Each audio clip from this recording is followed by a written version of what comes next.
hauling everybody on Old Blue to go up here and see the Rose of Sharon.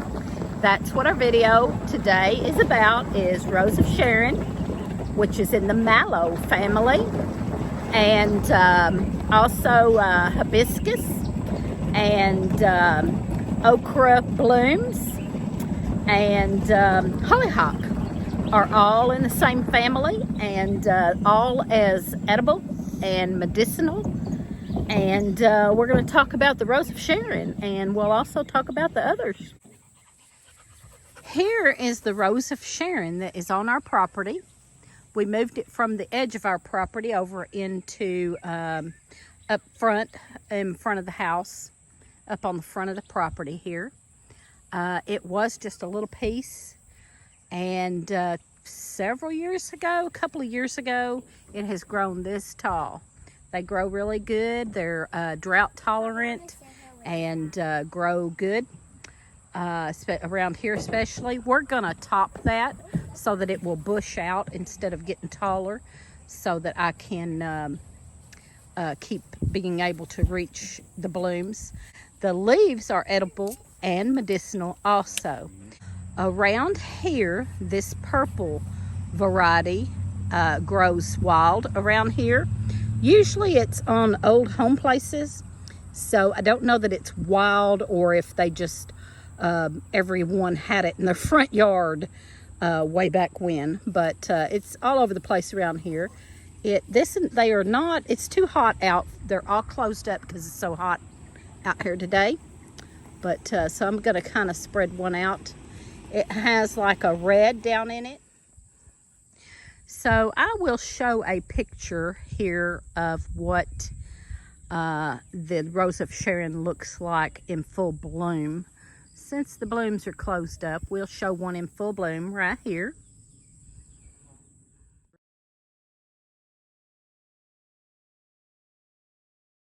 The flowers are edible.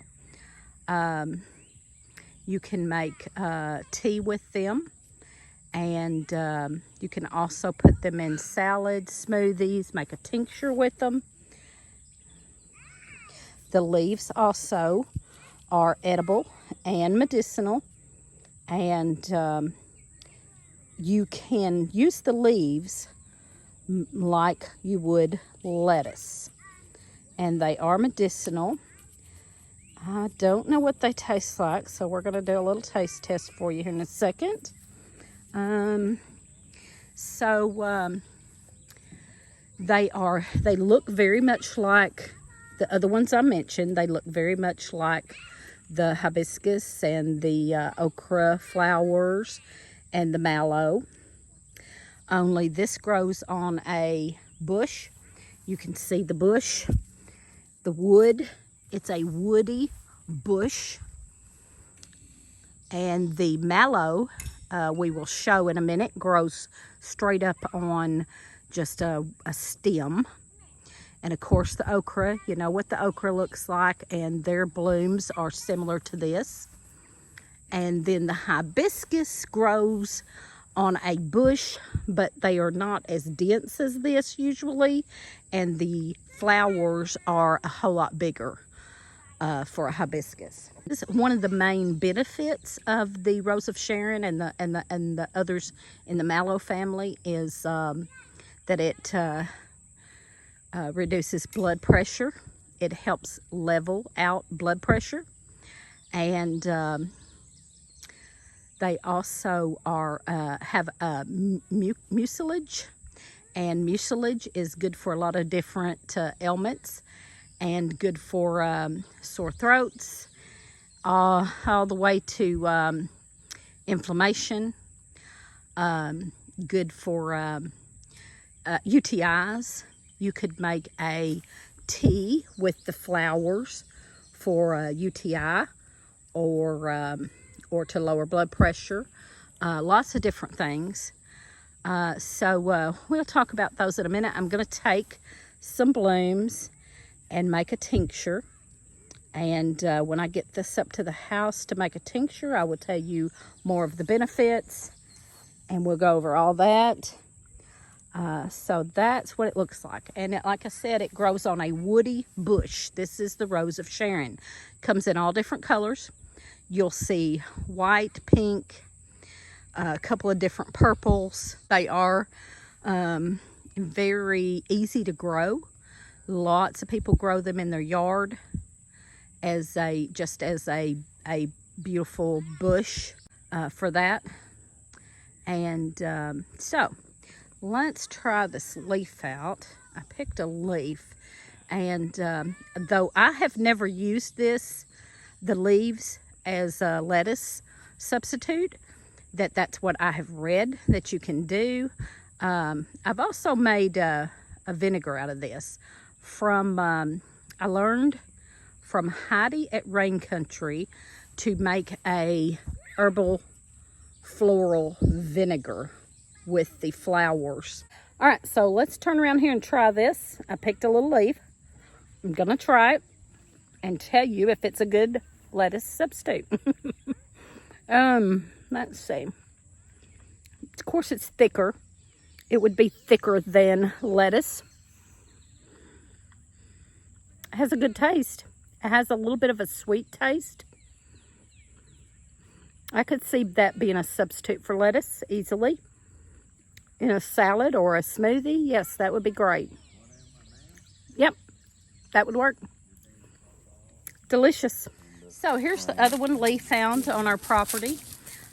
He was telling me this is very close to where we found that one and got it moved a few years ago. And Lee found this one a few days ago and told me about it. So we'll probably try to get it dug up and moved over into the property. This is on the line pretty much. Okay, this is the little Marsh Mallow that we dug up down in the river bottoms here. They grow all over the river bottoms here. They are Marsh Mallow in the mallow family, and they have the same edible and medicinal benefits as the Rose of Sharon and hibiscus. Now this one doesn't look too great. It's surviving and it'll come back out, but something has ate on it some. It's trying to come back out. It's got a little, it doesn't have any blooms, but it's got a little bloom there that's gonna bloom. Well, I can't. There's one, and there's a couple where it's gonna bloom. And so we just dug this up down in the river bottoms. You can see that it is one stalk. It is kind of a one stalk that comes up mostly green. It's a little woody down at the bottom, but this is like last year's wood that needs breaking off. Otherwise, it's green. And I don't know what else to say about mallow. It has lots of medicinal benefits. Same as with the others. All of them in the mallow family are loaded with vitamin C and antioxidants, and really good for you.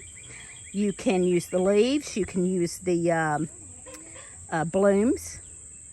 And I will show a picture here of what the Marsh Mallow looks like in bloom.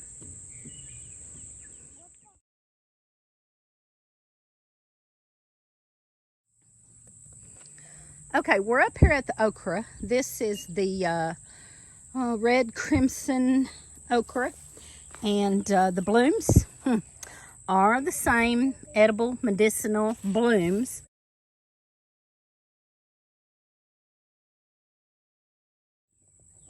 So those are medicinal also and edible, and you can take those blooms and make a tea or a tincture, or you can just throw them in a salad or smoothie, whatever.